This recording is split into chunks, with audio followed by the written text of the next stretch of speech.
Welcome to Chasing Life. Something's occurred to me recently. We've spent a lot of time talking about kids and their screen time. I have 3 girls. It is a big topic of conversation in my house. But lately, I've been noticing something a little different in my own life. My parents, older relatives, and even some of my own friends, they are spending a lot of time on their phones. They're watching videos, they're scrolling, they're going down these rabbit holes. We've been really focused on reducing screen time for kids, but maybe are we forgetting that it's really not good for any of us, including older adults, including my own parents? Why is this happening? What does it mean for their lives? What does it mean for their brains as they age? When does it go from a legitimate way to stay connected, which I think we all agree can be a good thing, when does it go from that to something we should actually be concerned about? And if this is what we're seeing now, what does it mean for younger generations who've basically grown up with screens? They've never known a life without screens. These are big questions. They're important questions. So today, I'm going to be talking with board-certified psychiatrist Dr. Sue Varma. She's going to help us understand what is driving this, what to look for if you're starting to worry about someone else's screen usage in your own life, and I think most importantly, what you can actually do about it, how to have that really important conversation. I'm Dr. Sanjay Gupta, CNN's chief medical correspondent, and this is Chasing Life. I'm older than you are, but I think we both grew up at a time when there weren't phones, obviously. There certainly wasn't social media. So the context for this is very different, I think, for people of our generation. Yes. And I think when you introduce a new technology, sometimes it can be very transformative and transformative in good ways, but you don't always anticipate some of the potential perils of this. Mm-hmm. So you try and control as much as you can. Part of it is because the television is also on versus in younger Gen Z and younger millennials, they're just using the phones instead of television time. But their screen time on their phones is still high. It's like 7 or 8 hours a day. I feel like if I were to tell my parents, I feel like if I were to share those sorts of numbers with them, first, they wouldn't believe it. They would deny it, but they certainly would be shocked or surprised. Mm-hmm. What do you see in your own patients or your own group of friends? Look, I think part of it has to do with who were you before the screen use? Because my dad, for example, he will be turning 90 this year. He's a retired psychiatrist. My mom passed many years ago, and after she passed, he was able to finally reintegrate, and he has all these friends from medical school that are all over the world, and he keeps in connection with them on WhatsApp, which is great. We find that about 60% of the time, the phone usage is positive when it has to do with photo sharing, video sharing, and keeping in contact with people. The problems where I see is that the excessive phone use, my dad is constantly tuned into the Weather Channel, and he is always alerting me. And this is something that you see. They call it the informed guardian, where the person feels like, I want to be useful, I want to be relevant, I need to stay on top of the news, right? So this is where it can get excessive, where I love the fact that he's clued in and plugged in what's happening in the world. But then I'm also concerned, where do you really need to know everything happening everywhere, where you really don't have any control over it? Or even the weather, oh my God, it's going to be 90 degrees, or, you could be at risk for a heat stroke. So I appreciate it, but I understand it as a need for agency in their own lives. When we see that over half of adults over 65 are living with multiple chronic diseases. Many of them are on 4 or 5 different medications. They're living alone. Sometimes the screen is the only voice they hear all day. So it's understandable to me, but I also am concerned because what this does is it crowds out opportunity for real life connection, for exercise, for time in nature. And it has very clear physical symptoms of withdrawal. A lot of times if you tell the elder adult, like I see this with my in-laws, for example, they're on their screens and devices all day long. And to the point where if you ask them, come hang out, they'll say, no, I'm good. I've got a show that I have to watch. And I'm like, we want to take you out to dinner, but you've got a show that you're like married to almost. But what is the fundamental problem then? Is it what those screens are doing to them? Is it what they're not doing instead? And I will say, just listening to your father's story, Your father's watching the Weather Channel all the time. Hey, Sue, it's going to be 90 degrees where you are. Make sure you pack your water, whatever it might be, right? It's some of the same character traits in a world of new technology, it sounds like. Yes. And it's like, I would say it's chicken and the egg. Like, it's a combination of sometimes there is a paucity of strong connections in a person's life. It's the enticement, like the dopamine reward loop. A lot of older adults are on Facebook. And yes, we could say it's a way that they share and keep in touch with family. And that might be the only connection, like to their grandkids, for example, right? Like as younger people and younger generations have moved to better jobs, they're less connected. A lot of times they're estranged from family members. That's a big problem that we have. A lot of these older folks are like, I don't even talk to my kids anymore. And so the only way for me to stay connected is through Facebook. But then the problem is they become addicted to the likes and maybe go down dark rabbit holes of communities. I think that is, to me, a fundamental, sort of a foundational concern, is that, my parents are I think they're vulnerable in this regard. I think people prey on them using social media. They try and sell them products, all that sort of stuff. This older population is so vulnerable to scams. They're not aware that there's an algorithm that has its own agenda that wants to make money. And, I have patients who will tell me that one patient in particular was like his mother, who is not doing well financially. She's retired. She almost lost $1 million to this one scam that kept repeating itself. It was like one of those Saudi prince, leave money, or somebody in Nigeria, like leave money in a locker. Or a lot of people get hooked into these romantic schemes where like they might be, they're older and they're lonely and maybe they're widowed or divorced or single and they're getting catfished or pictures being sent to them. I will tell you, there was a few times that it really struck me. And it would be when I'd be in the middle of a, what I would consider a deep conversation with my mom, for example, and her phone would ring. And it was like, oh my God, and she didn't even know who it was, but clearly she was going to interrupt this time, which we don't get a lot of with me, to answer a call from someone she didn't even know what it was. And it just sort of struck me at that point. But to be charitable at that time, I realized that she grew up in a world where being able to talk on the phone was actually quite a luxury. But the second time I noticed it was we have a pretty strict policy in our house to not have phones at the dinner table. I have 3 girls, who are in their late teens, early 20s now, and that's just the way it is, and they're good with it. But you know who wasn't good about it? My parents. So we're sitting there having a dinner with my kids and my parents. We're the sandwich generation, Yes. and my mom is sitting there staring at her phone in the middle of dinner, with. And again, I want to have the most charitable sort of, take on this. Yes. Like, wow. A phone didn't even exist. The idea of a portable phone, the idea she could hold it in her hand, the idea she could have this instant communication, she almost feels like she needs to use it as much as possible. I don't know. I mean, how do you think about it? Yes, no, that's great. And what you're referring to is this idea, there's a term called phubbing, like snubbing somebody with your phone. And there's so much data to show that even the mere presence of a phone on the dinner table, like even if it's face down, almost always guarantees that the conversation will not go deep because somebody is anticipating that this phone is going to go off. So you end up staying in a very superficial and also, I think, hyper-vigilant state. Like you may not even be aware of it, but I feel like if I'm having dinner, let's say with friends that I haven't seen in a long time that are like so dear to me, if one of our phones is on the table, we're anticipating an interruption. We're saying that somehow you are less important or I need to leave my phone. And look, we get it. If there's physicians on the table who are on call, or if you're a mom or a dad, you want your phone available.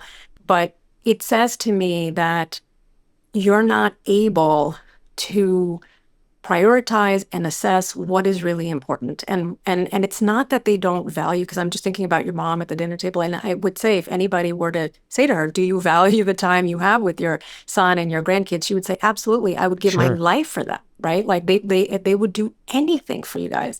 But they don't recognize that at that moment they are hooked. Like I hate to say, like I don't use the word addiction lightly. I don't use it lightly because it has, in psychiatry, very specific connotations. But we can certainly call it compulsive or problematic use. And what you see is withdrawal signs. Like if you took their phone away, it's literally they start to become irritable. most of us have the habit of sometimes walking into the bathroom with our phones, right? Like it's another limb, and so it's the extension of our body. But that irritability, that confusion, who am I? What am I missing out? So with younger adults, there's this concept of FOMO, fear of missing out. But with older adults, it's a fear of being isolated. They call it phobia, F-O-B-I. And you might be like, well, that's ridiculous. My mom is not isolated right now. She's on the dinner table with her family for like, a rare special occasion. But I feel like this phone to them is their lifeline. It's their sense of relevance. It's their sense of connection. And it's like, what's happening in India? What's happening to my relatives? What's happening wherever? And I think that as we get older, we start to become scared that we're no longer relevant, that we're not in control, that bad things will happen to us. I feel like in some cases, it's the loneliness. And then even when you're trying to draw them out of their shell and say, but I'm right here, they're like, yeah, but you're here now, but you're not going to be here tomorrow. My phone is always going to be here. My phone and the world, it's a world that they've entered. And I can also, I think in some ways relate to that, because I feel like I had dinner with a psychiatrist friend and she has no digital footprint, like none. You can't find her on LinkedIn. There's no website. And she's like, I don't understand this world that you're a part of. What is Instagram? And trying to explain how compelling it is that you get sucked in. You have a persona online that you have to maintain. She's like, I don't get it. This is crazy. What goes through your mind? Do you think that person is missing out, or are you jealous of them in a way? Yeah, I would say a combination of both. Like I was recently in Japan with my family for 2 weeks, and a few days in, I decided, I'm going to be off of social media. And it was the longest break that I allowed myself to not post, to not engage. And it was the best 2 weeks of my life. So you sort of did a digital detox, sounds like, of your own in Japan. Yes. Tell us about that. Yes, it was such a powerful experience. Like at first I thought I came back and I felt completely rejuvenated. And I said, of course I'm rejuvenated, right? Like I'm walking 20,000 steps a day. I'm visiting temples and shrines, and I'm with my family. I'm not working. I'm in nature. So of course. And then I came back, and literally this study that came out a year ago in 2025, published in Washington Post, said that a 2 week digital detox resets your brain to having an attention span of somebody 10 years younger, and it reduces depression and anxiety to the level of somebody who is on antidepressants and cognitive behavioral therapy. So I was thinking, okay, so it's not just time in nature and being off and being in this lovely country that improved my mood, but it was actually not being online. And this study asked people, if you want to be online, get on your laptop or computer, but don't use media or internet on your phone. And that to me was so powerful, because I'm thinking of all the things that bring my mood down. I love social media. I love being on the internet. It's so helpful. It's part of my job. But there's this constant feeling of comparisons, of not good enough. Am I relevant? Am I doing this? Am I doing that? Am I doing enough? So when you strip away all those elements, I do think that if anybody could do a digital detox of any amount, even if it's reducing your use, there's an app that the study had used. It was called a Freedom app. Basically, it shuts off the access on your smartphone. And then what it does is you're welcome to use time online, but then you have to be deliberate about it. But to me, as a psychiatrist, the fact that simply removing the mindless scrolling on your phone can show numbers, reduction in anxiety and depression. Even if you don't have clinical depression, the irritability, a lot of people are just on edge because of everything that's happening in the world, socioeconomic reasons. But if that can give you results as powerful as an antidepressant and as powerful as cognitive behavioral therapy, and these are two things that show, 70 to 80% reduction in depression and anxiety, then I'm like, this is powerful, right? This is free, and this is within our control. Look, I feel like everyone should hear this message, and it will, I think, fundamentally make sense, right? I don't think people will argue with this. And yet sometimes that is the nature of addiction. I think we spend a lot of time talking about young people's brains still developing, and the potential impact, harmful impact of exposing that brain to too much screen time, too much social media, et cetera. What about older people's brains that are now presumably fully developed? Is there any data on what is actually happening to their brains? Yes. So there's this concept of like digital fog and or digital dementia, and it's not a true dementia, but what we do see is that all of the symptoms in older adults of attention span decreasing, of cognitive offloading, which is like, oh, I don't need to use my brain. I can just use Google Maps. Memory retrieval goes down. That ability to synthesize both rational, logical information along with emotional information, that goes down. Your executive functioning and your inhibition goes down. And that's a problem because if it's your impulse control that you need to control in order to not use your phone. And if that's gone, you don't have awareness because you don't have that impulse control and judgment. You're going to use the screen more. And you're also more susceptible to scams. So when your brain is flooded with this cheap, very temporary source of dopamine, when you post a picture and you're seeking thrills with the dopamines and the lights, which we do see in the older adults, or even just short form video content, we're losing our attention spans. We're offloading memory. What you need at this time is a mental workout. And just the way the muscle is your organ of longevity, right? Your brain is as well. I will tell you, just on a very practical level, I had this conversation with my parents, and, when they retired, they were trying to decide where they were going to live. And I think there's always this tendency, I think, for people at that stage of life to say, hey, I want to live in a place that is, some beautiful view, maybe it's a view of water or view of the mountains, whatever, something like that, and have that thing be a part of my life. And I remember saying, hey, I think it would be much better for you not to do that, not to find a beautiful house, but a house that might be isolated, and instead live in a community where no matter what, you're going to walk out your door and you're likely to see other human beings and walk around, and there's, things that keep you active close by, tennis courts, whatever it might be. And I think that's been a really good thing for them. But it kind of flips, I think, the scenario for a lot of people of retirement a little bit on its head, because the idea of that now I want to get away.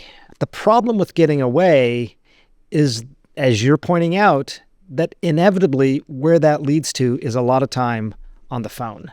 You're not staring out the window at the mountain all day. You're staring at this thing. Totally. And one of the things that I'm seeing is that in midlife, like there's this idea that if you want to predict somebody's health at 80, look at their relationships and the quality of their relationships in their 40s and 50s. And that the quality of our health and the quality of our life depends on the quality of our relationships. Because it's so easy when you're in the sandwich generation to not invest in your friendships. And like you said, like I think about retirement. I mean, I'm still early, but I think, where would it be? And I'm so glad you said that to me. The beautiful place, because my husband, we were in Italy, and I was like, oh my God, I could live here, And then I was thinking, but then I would be away from all my friends. So you could take the beautiful place, and obviously there's ways to integrate both travel and friendships. But I think that's one of the things that has become on the back burner. Like I'm very social, but do I make it a number one priority, my friendships? Not as much as I should. So, you're making me think about that when you're talking about what is best in retirement. Is it the mountains or is it the friendships? Ideally, you have both, but I do think friendships are a key part of the health. After the break, much more with Dr. Sue Varma. Stay with us.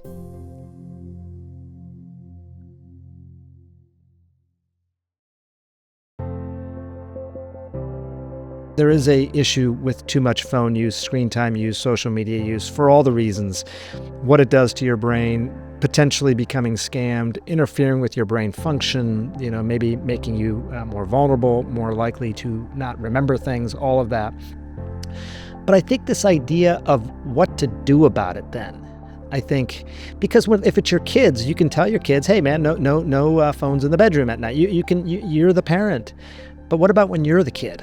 How would you approach this sort of conversation? How would you guide us to approach this conversation with our own parents? Yes. So first of all, it has to come from a place of love, of curiosity, of openness, non-judgmental, and really trying to understand a day in the life of the elderly person and saying, I want to come and spend time with you, because I think in a lot of cultures, there's expectations that our kids are going to take care of us. But understanding, what the expectations are, because if you're trying to give advice, they're like, well, you're not here. And the reality is, yes, I have my own life. I'm a professional. I have children, right? Like mom and dad, I cannot be your source of entertainment and joy. all the time. But still asking them open-ended questions, spending time with them, even if it's a weekend they're home, to be like, what does this person do? What does my parent do? A lot of times they've got the TV on literally from morning until night. And it's just this idea of having another person's voice. It calms them down, it soothes them. They do not see this as a problem. That's the problem. And you can say, I love you. I totally understand that this is now, your surrogate spouse, if the person is widowed, let's say, or this is your surrogate community or friends, but I want to show you the evidence. I want to show you the data. And I do think that most older adults are smart. They like evidence, and they'll say, all right, sure. And you can say, listen, above 2.5 to 3 hours of screen time, that is when it becomes like there's a law of diminishing returns. As pleasurable as it might be at this point, not only are you not getting the benefit, you're getting the harm that's associated with it. How, as a result of screen time, how has your exercise habits, your sleep habits, your time in nature habits, and your connection habits, how have they changed? Do you think that your screen time is potentially interfering with these opportunities? What does your socialization look like? How often are you seeing people in real life? And they'll say, well, I've got friends all over the world or wherever, and I talk to them on the phone. No, no, no. In person, how often? Do you belong to a community center? In some states, they will pick the senior up and take them. I mean, this is not like, I know that I have a cousin in Massachusetts, and my aunt will spend, the way you have daycare, she's physically healthy. It's like senior daycare. It's like she'll spend 8 hours and they'll play games and they have aquatics and exercises. It's like a full day, robust, rich program. Most people are not utilizing, they're not even aware of what the community has to offer. Oh, I don't like those people. But their lectures, the local libraries. So if anybody's like, what do I do with my parents? I just say, even if they don't want to reduce their screen time, even if they think you're interfering, just ask them, these are the things I need you to do. I need you to populate your calendar with activities that bring you pleasure, meaning, and joy outside of the screen. So you love gardening. What can I do? Can I show up at your house like with tools? Do you like pottery? Would you take an online class? So tapping back into those hobbies, I think are really helpful. My kids, when they go to these camps sometimes over the summer, they are device-free camps. And I will point out to them when they come back, as you were when you came back from Japan, they're super happy. And I remember saying, hey, look how happy you are. You weren't on your phones for 2 weeks. And one of my daughters said to me, she goes, but Dad, you have to understand that we use social media to be social in a way. When we're isolated, when our rooms, we didn't have to use social media because we were surrounded by a group of people, and therefore it didn't feel as necessary for them.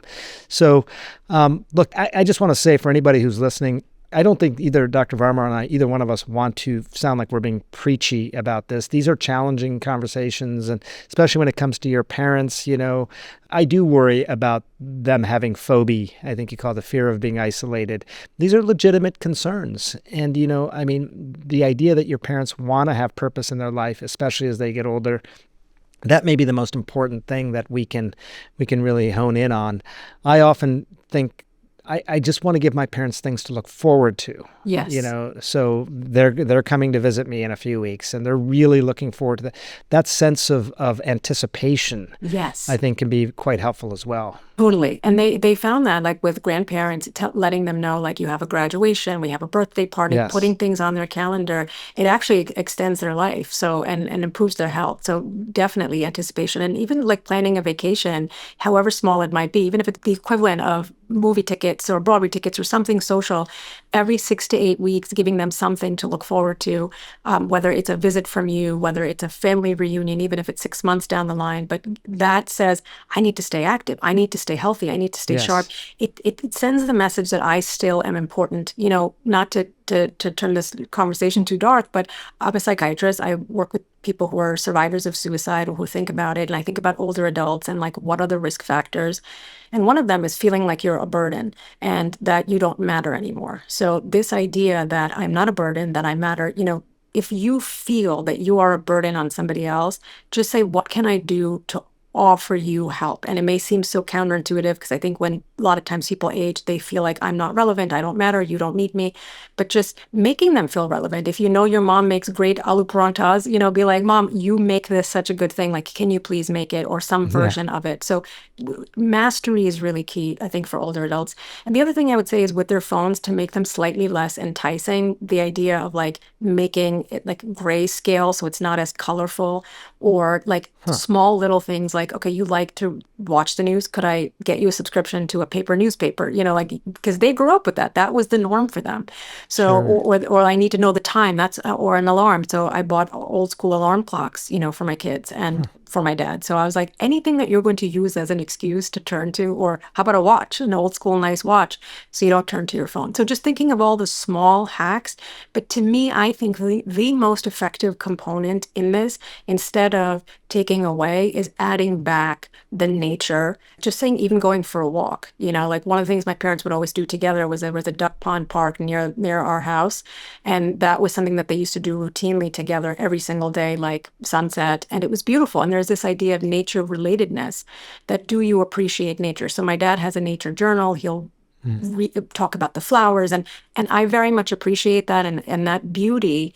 One of the museums I was at in Hakone in Japan, there was a quote from Van Gogh under one of the photos, and it said that, if you appreciate nature, you will see the beauty in life. And I think that the older generation is more in tune with real life conversations, with appreciation for nature, for books, for literature. So give them books. What do you want to read? So populate their calendar, crowd out. That's going to be the best way you're going to win with them.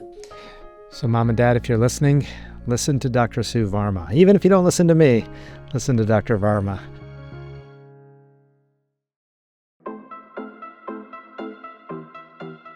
That was Dr. Sue Varma.